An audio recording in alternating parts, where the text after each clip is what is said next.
நடந்து முடிஞ்ச மதுரை மாநாட்டில் விஜய் அவர்கள் சும்மா ஒரு அரை மணி நேரம் வெறித்தனமான பேச்சை பார்த்தோம். அந்த வெறித்தனமான பேச்சில் வழக்கம் போல டிஎம்கேயும் பிஜேபியும் தாக்கி பேசியிருந்தாரு. அது இல்லாமல் அது கூட சேர்த்து இப்போ இந்த தடவை மாநாட்டில் ஏடிஎம்கேயும் தாக்கி பேசியிருக்காரு. அவர் வழக்கம் போல பாசிச கட்சி பாயாச கட்சி அப்படின்னு பேசியிருந்த விஜய் அவர்கள் இந்த ஏடிஎம்கே பார்த்தீங்கன்னா பாசிச கட்சியுடன் கூட்டணி வைத்ததுனால ஏடிஎம்கேல இருக்கிற கட்சிகள் தொண்டர்கள் எல்லாம் திகைத்து இருக்கிறார்கள்.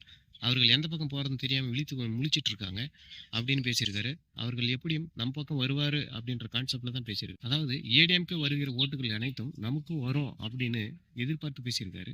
விஜய் அவர்கள் மக்களை வந்து சந்திக்கிறதுல சில ரிஷிஸ்க்கெல்லாம் போகிறதில்ல அப்படின்னு பேசியிருந்த அரசியல்வாதிகள், அதாவது விமர்சகர்களுக்கு அவர் பதில் சொல்லும் வகையில் ஒரு சிங்கம் கதையும் சொன்னார்.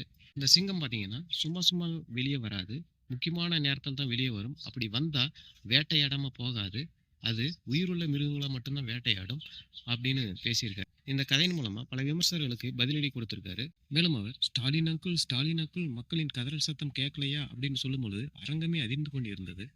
மக்களின் பிரச்சனையை விட்டுட்டு எதையோ பேசுறீங்க, எதையோ செய்றீங்க, மக்களின் பாதுகாப்பு முக்கியம், அந்த பாதுகாப்பை நீங்க வலுப்படுத்தல, ஊழல் கட்சியாவே இருந்துட்டு இருக்கு அப்படின்னு விஜய் அவர்கள் டிஎம்கேவை தாக்கி தாக்கி பேசியிருந்தார். மேலும் அவர் கூட்டணி குறித்து பேசுவார் அப்படின்னு எதிர்பார்த்த நிலையில கூட்டணி பற்றி அவர் எதுவுமே பேசல.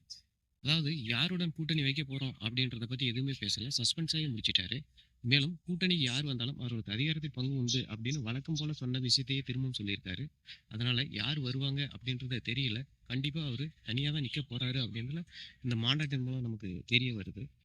நேற்று மாநாட்டில் விஜய் அவர்கள் பேசின பேச்சு உங்களுக்கு பிடிச்சிருந்ததா அப்படின்றத கமெண்ட் பாக்ஸில் கமெண்ட் பண்ணுங்க.